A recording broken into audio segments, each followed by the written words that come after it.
in Tamil we would say Mappala bench. Okay, they won't learn. They are not interested. They are not motivated. Students who do not well in the exams, they would sit in the last bench. That is not true. Okay, that is not true. And all those smart students, where will they sit in the class? In the front benches. Okay, why do they sit in the front bench? Why do the smart students sit in the front bench? They are already smart. They can sit anywhere in the class. But why do they specifically sit in the front benches? There is a psychological reason there. So that they can grab the attention of the teacher. Now the next question is, why do they want to grab the attention of the teacher? Because they can easily connect with the teacher. There is a psychological point here. I think you might have heard about Howard Gardner's multiple intelligence theory. Howard Gardner, he is an educationist. He says that all of us have got 8 different intelligences. Of course, he added one more in the later book. So 8 different intelligences. We have got numerical intelligence, verbal intelligence, how to use words or how to speak, how to write. Numerical, mathematical skill. And the naturalistic intelligence, kinesthetic, how you move your body, sports, dance, acting, all these skills are involved with kinesthetic intelligence. So he listed out 9 intelligence. All of us have got. Okay, 8 plus 1. Totally 9 intelligences. All of us have got. But the level of these intelligences vary according to person. Okay, you may not be good at mathematics because the level of your numerical intelligence is low. But you may be good at speaking. That means your verbal intelligence is high. A teacher is always good at verbal intelligence. And all those who sit in the first 2 benches are good at verbal intelligence. They will become teachers, lawyers. Okay, they will become teachers and lawyers. Those who are good at numerical intelligence will become mathematicians. Okay, those who are good at naturalistic intelligence will become spiritual persons. Those who are good at kinesthetic intelligence, they will always sit in the last bench. They will be sports persons or people who are involved in fine arts, dance, drama and other thing. Okay, during sports day or cultural events, you will see the last benches doing very well. And during exams, you cannot find them. Only the first benches will be busy. The reason is, this is a reason. And the teacher who is always good at verbal intelligence always connect with the first 2 benches. Okay, that is why the last benches are always excluded. I am deliberately using the word excluded. They are always excluded from the learning process.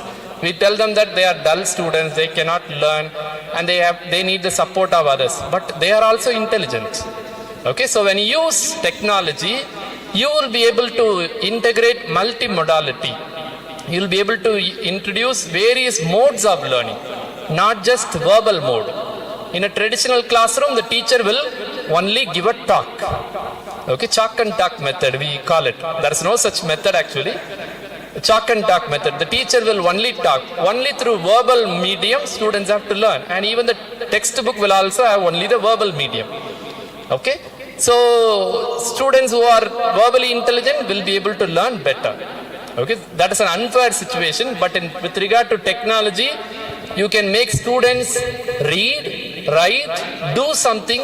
Okay, they can even listen, they can see. So various modes of learning. You enable various modes of learning through technology. That way you will be able to include every learner in the learning process. And the 4th reason for which we use technology is to foster lifelong learning. Okay, we gradually shift the responsibility of learning to the students. Okay, it is not the responsibility of a teacher to make students learn. You can only take a horse to water. You cannot make it drink. Okay, you can only provide a situation or an environment in which students can learn. You cannot make students learn. They have to take responsibility for their own learning. They have to self-regulate their cognitive or metacognitive skills. So the 4th reason is to encourage autonomy. Our institution should, not just our institution should be autonomous, also our teachers should be autonomous and the learners. Learners need to decide in which field I am good. So what should I learn next? How should I learn? So how long will I take? They'll be able to plan it properly so that they can fare well in the future. So technology does all these 4 things. That is why We use technology in the classroom. Okay, it is humanly impossible for a single teacher to provide, to support all these four areas for all the students in the classroom. It is humanly impossible. That too, our classrooms are imbalanced. One teacher versus 60 students. And sometimes in engineering colleges, English teacher's role is very pathetic. One teacher versus 120 students. That's very difficult. No, that is humanly impossible. So that is why we use technology. So technology is only an assistant here. Technology does not replace a teacher. Technology only supplements. Now all these four ideas are related to students. So we need to understand the characteristics of our present generation student. Okay, our present generation students, what are their characteristics? That you need to understand. Only then what kind of technology should be used and in what way, that we will be able to decide. Okay, this particular picture will resonate with you. You might have seen similar scenes in your classrooms. Now, whenever in my institution, once a particular teacher leaves the class, before the next teacher comes into the particular classroom, all students will take their mobile, they'll watch their social media, they'll give like, they'll share messages. No, that happens. That happens in all institutions these days. Students are very much addicted to screens. So you need to understand why they are addicted or what makes them unique. Okay, what makes a generation gap between the teacher and the student. So in the West, there is a concept called cultural generation. Each generation is characterized by peculiar features. Okay, below every picture I provided their year of birth ranges. That can vary according to countries and culture. That is not a strictly compartmentalized one. So the present generation students are those who were born between 1996 and 2013. Okay, those students are now in schools and colleges. People who were born between 1996 and 2013 they are known as Gen Z, Gen Z, Generation Z, are the present generation learners. And we have got one more generation who are just in primary school now. LKG, UKG are in the first or second standard. People who are born after 2013. Okay, they will create so much problem when they come to higher education institutions. Now the generation is said. Because of this generation is said, we teachers have got so much problem. What problem? We have to provide various e-content. We have to prepare e-content. We have to know all Byju's and other platforms have come into education sector mainly because of this generation is that by the time they were born, the internet was already available in the world. Okay, so they grew up with the internet. They can easily understand what a social media is. And they can easily use internet tools to produce anything or to create anything. Okay, so you have lot of YouTubers these days. You have lot of meme creators. Were these jobs available previously? Meme creator? Once I asked, I have a student in electronics, now he is doing third year, final year. When I was teaching general English for him in the second semester, I asked him, he never listens in the class. I told him, gentlemen, you are not listening in the classroom. Without English, how can you survive? What are you going to become in your life? I asked him. He said, I am going to become a YouTuber. I was laughing. Gentlemen, YouTuber is not a job. Sir, I am already earning, sir. How much are you earning? He was quoting some amount in some dollars. He was running a YouTube channel and he has already monetized it. He has drawn some money. So he was very confident. Then I asked him, what are you going to do with that particular money that you are earning now? Are you going to pay the fee? No, sir, he said. Then I thought he might say he is going to purchase some expensive mobile. He said, I am going to invest it in the share market. A first year student. I was shocked. I do not know anything about share market. No, that is the characteristics of Generation Z. They have grown up with technology, so they are very comfortable with using technology for any purpose. Okay, so, and they are also well educated. The earlier generations, you can see this different. The earlier generations, they did not go to, either they might have not gone to college. If they have gone to college, they might have not completed post-graduation or doctorate. But these generation is that they know all the institutions in the world because of the internet. Okay, they apply for courses in different institutions sitting at home. They are able to gather information. They are able to reach out to different people. So they tend to be well educated. Second thing, as I already mentioned, they have grown up with internet since day one. And they are financially minded. They have got financial literacy. Financial literacy is a very important skill that is not generally taught in schools and colleges. Why? Why is financial literacy not taught in school and college? How to invest your money, how to save your money, all these things are not taught in schools and colleges. Why? What is the reason? Huh? They stop coming to school? No. Of course, that is a reason, but even before that, there is one more reason. The teachers themselves do not have financial literacy. That is true. That is true. We do not, by the time we get into a permanent job, we tend to go for a housing loan. That is a liability actually. Okay, so we teachers ourselves do not have the financial literacy. That is why it is not taught in schools and colleges. But now you have lot of motivational speakers who talk about financial literacy. As a result, students know how to save or invest their money.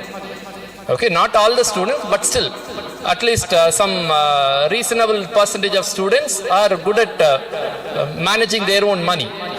And the generation is that also experiencing high rates of depression and anxiety.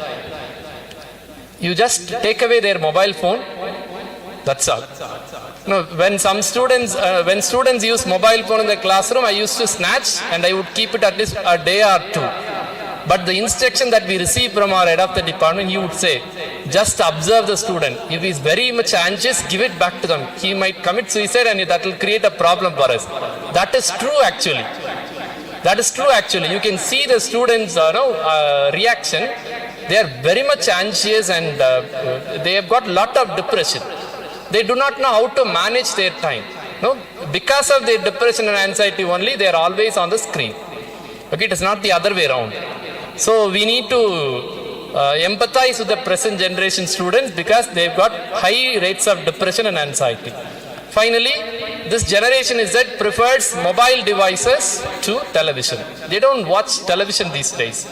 They've got all OTT platforms on their mobile, and they also prefer other social media than to Facebook. They don't use Facebook these days. They go to Instagram, Snapchat, several other social media sites they're talking. No? So they have moved to several other platforms. So these are all some of the characteristics of Generation Z. So these people disrupt higher education in whatever way they want. Only because of them, we have got MOOCs, massive open online courses, and also UGC is talking about ODL, open and distance learning. No, 60% of the your course content has to be delivered in face-to-face mode, and the remaining 40% in online mode. They are talking about blended learning, flipped learning. All these teaching methodologies have emerged mainly because of this Generation Z. Now imagine what will happen to education sector when Generation Alpha comes in. Okay, Generation Alpha is very comfortable with video calling. You might have seen your own kids making video calls to their relatives. They talk very casually. My sons, they talk very casually in video calls. But whereas I am not comfortable with video calls at all. Even this camera itself, it frightens me. But they are very comfortable. They are camera smart. They are comfortable with talking to anybody. We just type and send a message in WhatsApp. They just do a voice message. They are very comfortable. No? So when they come to higher education will get disrupted to a maximum extent. That's what I would say. So now UGC and all government agencies are talking about startups, entrepreneurial skills, because they are financially educated, literate. Students are financially literate. Okay, we are talking about, we are not talking about creating employment opportunities. Instead, we are talking about startups creating their own jobs. They have to start their own business. That is what we are talking now. So all these are because of the Generation Z. Now, you should also consider the history of internet in order to understand artificial intelligence better. The history of internet in three phases: Web 1.0, Web 2.0, and Web 3.0. You need to understand the characteristics so that you will understand what makes artificial intelligence so unique. So in Web 1.0, by the time internet was invented, we had Web 1.0. In that particular stage, we had all static web pages. There won't be any animation. There will be only text. Okay, there will be only text, and the internet was also very slow at that time. So you have limited interactivity, limited user participation. You cannot, as you give like, as you press the like button these days, that was not available in Web 1.0. You had only static web pages with basic HTML and hyperlinks. And there was emphasis on one-way communication. Only the website designer or the people who host a website can communicate with the readers. It cannot be the other way around. And Web 1.0 was primarily dominated by business companies and education institutes. They'll have a website. But now everybody can have a website. That has changed. Okay, so in Web 1.0, the control was mainly with the technical people. Okay, technical people and programmers. And in Web 2.0, we had dynamic web pages. Okay, you had lot of animations, interactivity. You had, in the header of a website, you will have images sliding. All these things are available because of more advanced programming languages. So dynamic web pages. And then in Web 2.0, we had increased interactivity. You can give like, you can post a message in the website itself. You don't have to go to your Gmail. And then we also have social networking embedded with websites. Okay, so all these interactivities are available in Web 2.0. And then it enabled two-way communication. Two-way communication. You can post a message to someone through a website and they will immediately return to you. Chat boxes. We have chat boxes. We have emails. Okay, all these things appeared in Web 2.0. And then it was more of people-centered, user-centered. Okay, all social media, Facebook, Twitter, Instagram, all of them came in Web 2.0. So it was user-centered. And finally, in Web 2.0 only, we had lot of websites and mobile apps coming into usage. So app culture emerged in the Web 2.0 phase. And now we move on to the Web 3.0, that is also known as semantic web. Okay, now we are in this particular phase. This is where artificial intelligence and Internet of Things come into existence. So you need to understand the history of a web and also the characteristics of our students. So connect all these dots, you will get a big picture. That's why I told you in the inaugural address that we will orient you in such a way to connect all the dots to see the big picture. Okay. So in Web 3.0, we had semantic web. Semantic means related to word. Internet that can process words. Internet that can process language. Or in other words, computer coding language that can process human language. We have Python now. You might have heard about Python programming language. It resembles almost like a human language. It's very easy to learn, Python. Okay, so semantic web that enables advanced technologies such as artificial intelligence and Internet of Things. Have you heard of Internet of Things? What is Internet of Things? You can connect internet with real world object. I can connect internet with this flower vase. If I move this, then that will be recorded in the computer automatically. Okay, and similarly I have a water bottle here. I can make a sensor and I can connect it with this water bottle. Once it becomes empty, it will be notified to a particular person this water bottle is empty. You have Alexa, turn on the switch, turn on the TV, it immediately turns on. Internet of Things. Okay, so that all these things are gradually entering into our day-to-day life without us realizing it. We don't realize that they are all present around us. So artificial intelligence has already come into our life. I'll explain how they are influencing our life. And because of artificial intelligence and Internet of Things, there is an increased automation. Okay, there is an increased automation. You don't have to do much work. Okay, in order to conduct a conduct an objective type test in your classroom, you create a Google form. Okay, you create a Google form and you share the link with all your students. They answer it. Once they submit, immediately the result and the correct answers will be sent to them by mail. So lot of automation is happening. Okay, on the one hand, it is reducing much of your work. On the other hand, it is gradually increasing your technical work. Okay, it increases your technical work. So increased automation happens in the Web 3.0, and also personalization. During the inaugural, during the welcome address, the head of the department also was mentioning this word, personalized artificial intelligence. There are around 200 people in this auditorium. The technology, artificial intelligence can track all your progress, and it can keep record of all your levels individually, and it can provide information to you in a personalized manner. Okay, in a personalized manner. So personalization happens in the Web 3.0. So that is why we have a teaching methodology called personalized learning, PL. PL is also becoming popular, or in other words, data-driven instruction. Data-driven instruction is a popular teaching methodology that is emerging now.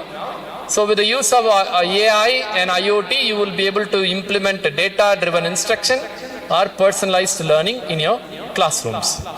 And it also emphasizes, Web 3.0 also emphasizes privacy, security, and other ethical issues related to these areas. And in Web 3.0, the applications or the sites that you developed in Web 1.2 and 2.0 may not work in Web 3.0. We have just entered into Web 3.0.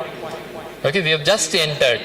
With a public announcement of ChatGPT, we have just entered into Web 3.0. So the way you are going to use internet in near future, in 1 or 2 years, will drastically change. Okay, even now you might have seen, when you type an email message, you just type I would, then it would automatically type like to. It also happens in your mobile. When you type some message, it predicts. Okay, and it predicts in such a manner that what kind of words you individually use after this word. It learns from you. So computers or softwares learn from you. That is machine learning. It learns from you and it supports you in your work. Okay, so all these things happen in Web 3.0. So now let's understand what artificial intelligence is, and then I will gradually move on to AI powered tools that are available for learners and teachers. So AI is a technology that enables machines to perform tasks that normally require human intelligence. Okay, machines to perform tasks that require human intelligence. Say for example, when you have a bundle of answer scripts submitted by the students, 60 answer scripts, okay, that cannot be corrected by machines. Originally, usually that cannot be corrected by machines, because you have to read, you have to recognize the handwriting, and you should know which answer is meant for which question, and then you will read out. Students will write in a different manner, descriptive answers. So you have to manually correct. But now there are several apps available. You just scan the answer script. It immediately, it immediately recognizes the handwriting, the words that are written on the page, and it looks for certain keywords. It gives you feedback. What is the language style that the student has used? How many words are in the advanced level, intermediate level, basic level? And it also tells you how many errors students has made in vocabulary, grammar, and the sentence construction. It gives you a lot of data. Based on that, it also suggests you how many marks the student deserves. 6 out of 10. And then you have to confirm, okay, about 6 out of 10. So much of your work is reduced by getting lot of data about a student's answer scripts. Okay, many testing agencies like IELTS, TOEFL, they've all started using artificial intelligence to correct the answer script of the students. So gradually things are changing. UGC was once conducting net examination with a descriptive paper. I don't know how many of you are aware of it. Earlier set and net examination, they had 3 papers. The third paper was purely descriptive. You have to write essays, short answers. but they did away with that particular paper because it was very difficult to correct and release the result on time. So they removed that particular paper.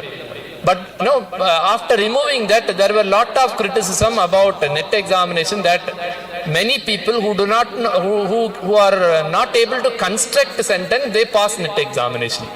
There is a criticism. But in future, with the help of AI, we can even have a descriptive answer script, a descriptive paper which can be corrected automatically.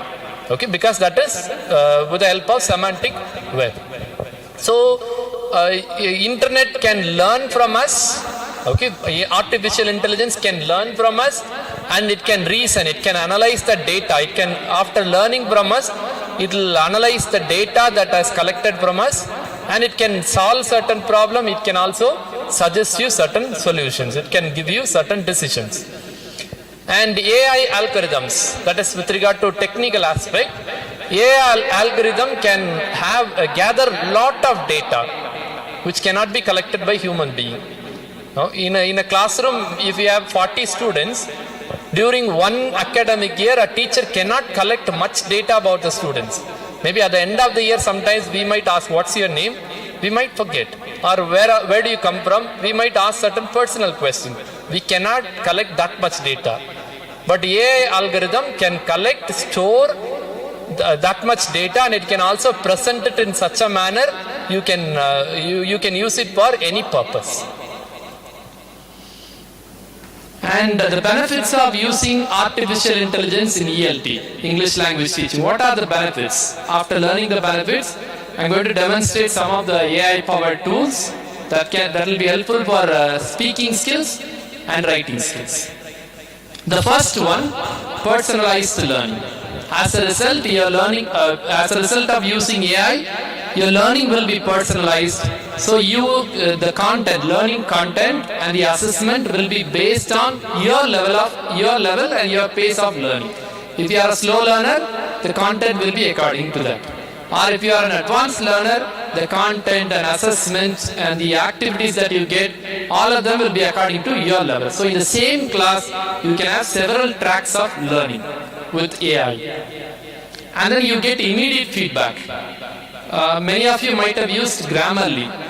Grammarly. Are you all familiar with Grammarly? If you have Grammarly, you can install it in your MS Office Word. It is available as an add-in.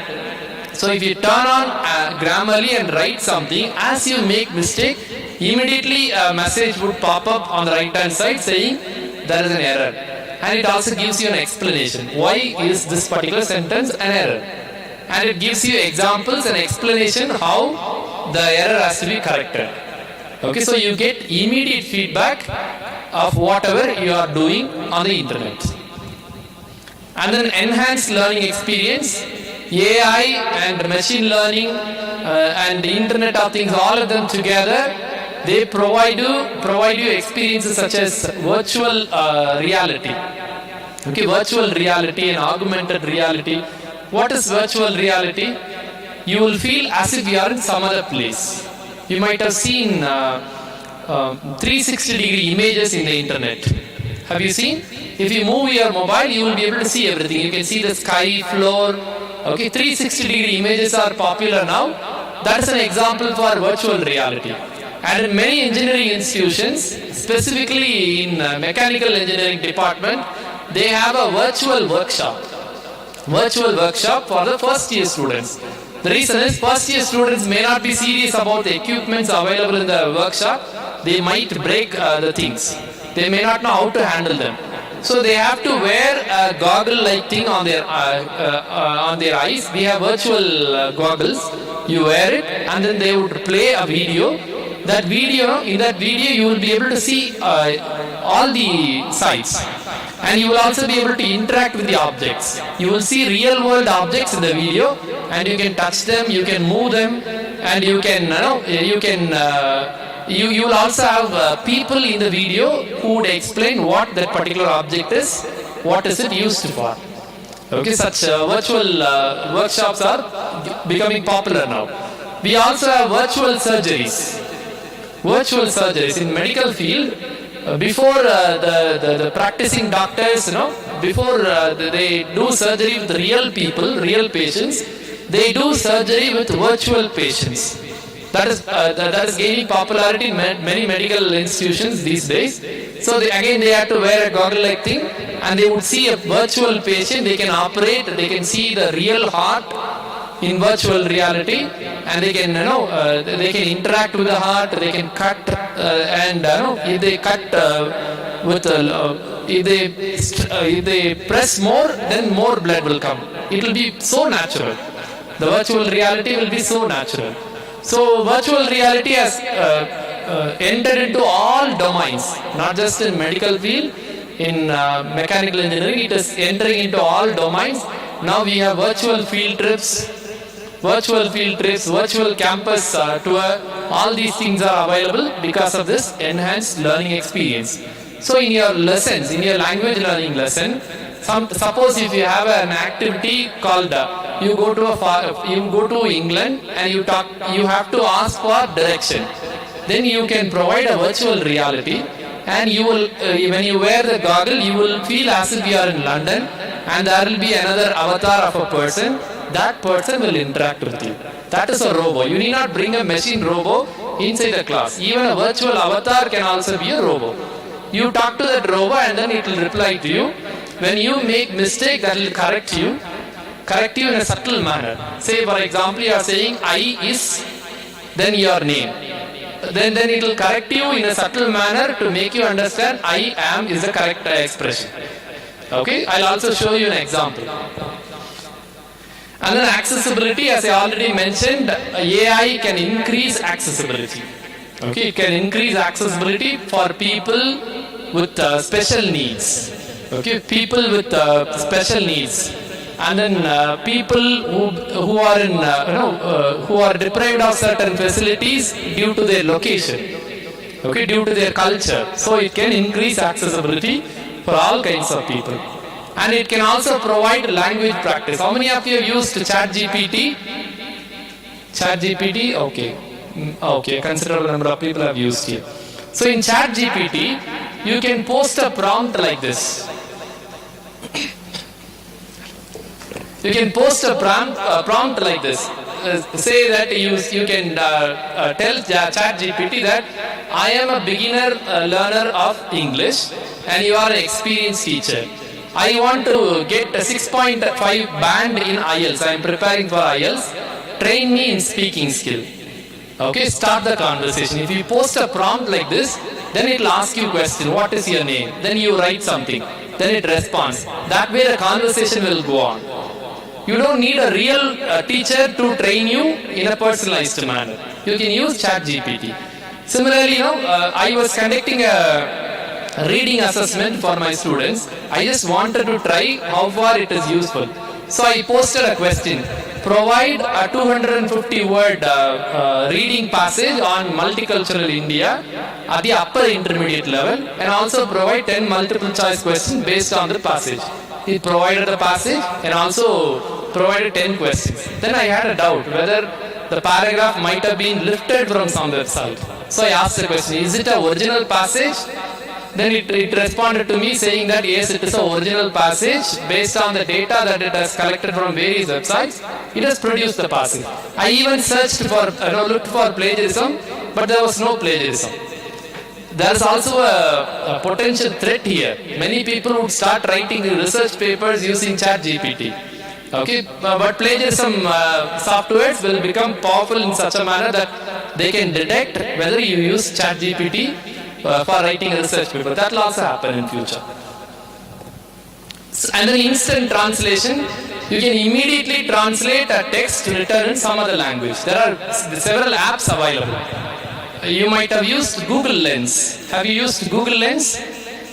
Google Lens can scan anything. You can scan a QR code, barcode, or you can scan a text written in another language. Say for example, you go to China and you scan a text written in Chinese language using Google Lens. It can immediately translate it into English or into your own mother tongue if it is supported by the software.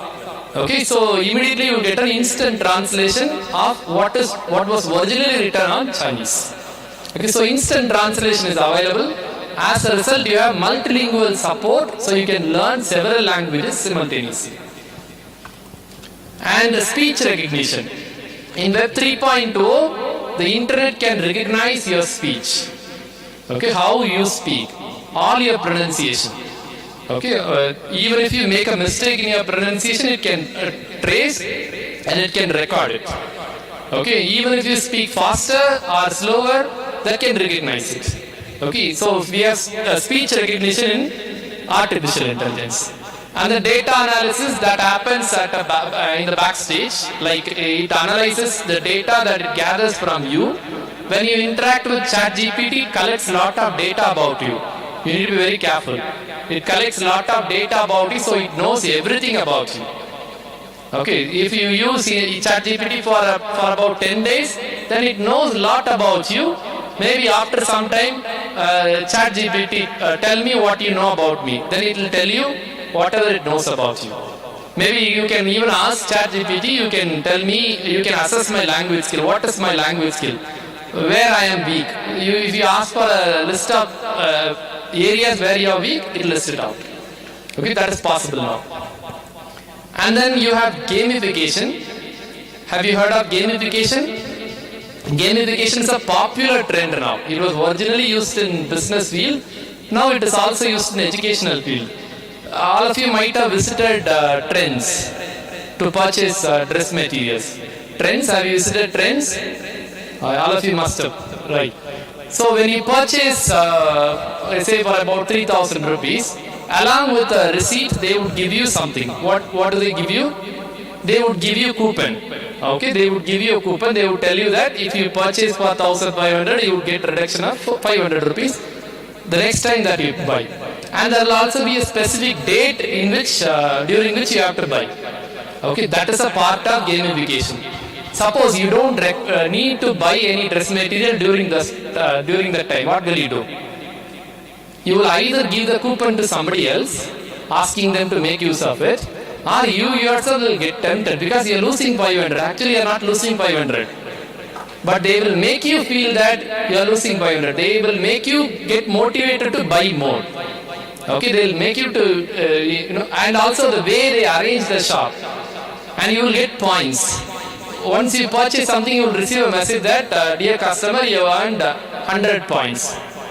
Okay, that is all these are game elements used in business field. The same can be used in educational sectors also. One of my research scholars is doing research on gamification in English language teaching. So there are plenty of apps available. Kahoot, Nearpod, all these apps are using gamification elements. And then you have content creation. AI can help you to create content. Okay, you can even prepare e-content. A month back, we had a training program for our college staff members. We train our staff members to create online courses for our college LMS. We have an LMS. For that, they need to create several self-paced online courses. So I was training them to write video scripts for the video that they are going to prepare. So we used ChatGPT to prepare the script and then edit it with Hemingway editor and then Grammarly and several other apps. And then we converted it to a script format to prepare it as a video. So you can easily prepare a lot of content using artificial intelligence. Of course, it is at the moment it is only at the experimental level. They are trying it out. Okay, later once it becomes perfect, they'll introduce it in a perfect model. At that time, you will have an error-free software. At the moment, it makes a lot of errors. And it also can help you to assess your language or your student's language. And finally, as I already mentioned, it can provide multilingual support. Okay, multilingual support. ChatGPT can also write in Tamil. Okay, it can also write in many Indian languages. So as a result, endangered language, you can save endangered languages in future. You can know, even if there are no speakers of a particular language, you can read that particular language or you can write in that language. That may be possible in future. Now we'll explore many of the AI powered tools. Some of them may be familiar to you, others may be new to you. The first one that I would like to explore is Duolingo, which is very popular. Many of you must have used. I don't know how many of you have used it. How many of you have used Duolingo? Okay. Okay, very good. Duolingo is supported by artificial intelligence. As I already mentioned, you will have personalization. Okay, it tracks your level. And then based on, say for example, I was doing a course in Hindi in Duolingo for some time. So originally it was teaching me alphabets. A letter will come, along with the letter, there is also an audio clip, how to pronounce that particular letter. Okay, so I have to repeat and record, and then it will assess how did I pronounce. Okay, how I pronounce that particular word, it will recognize, and then it will give me some grade. If I made a mistake, it would ask me to repeat. That was happening. And based on the sounds that I was repeatedly making mistake, it prepared a separate lesson and it was providing a remedial lesson. Okay, so that I can learn that particular sounds. Okay, so that personalization is possible here in Duolingo. I'll now explore Duolingo. Maybe you can also try it in your mobile now. You have the app also.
Password.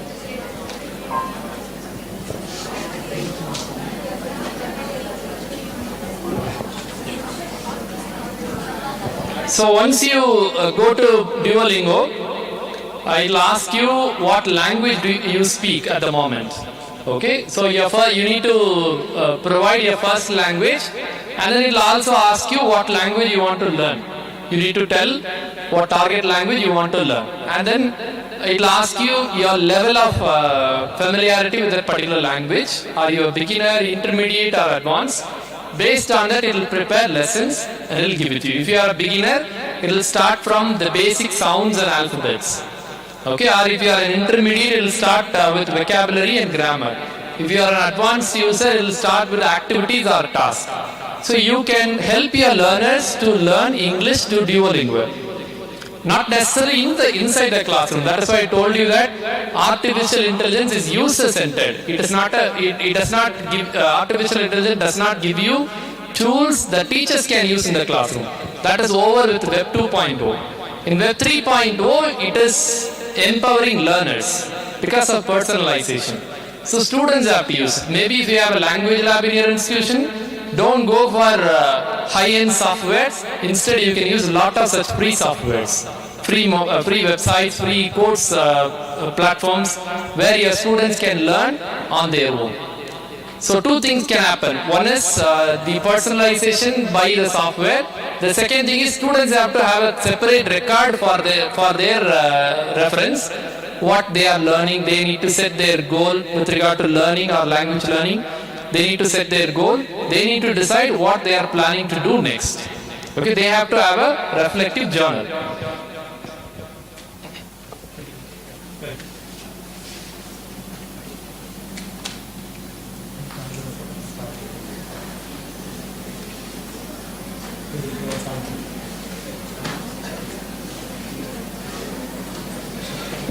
So once you go to duo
என்னடா பண்ணுங்க முடிச்சு போ.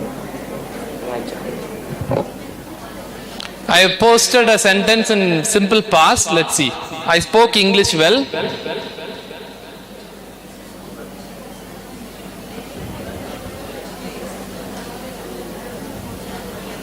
Okay, initially it gives me some tips to improve my speaking. It works based on the prompt that you give. The sentences or the question that you ask ChatGPT, it works based on that. So you have to be as specific as possible. Okay, you can even ask it to prepare a lesson plan for to teach a particular topic. Then it will provide accordingly. This is also available in it also works in all mobile browsers. So you can also use it in your mobile device.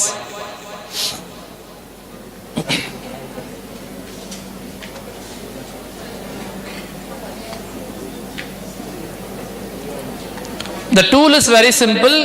This is how it appears. You need to be creative enough to ask different questions or what you want to ask.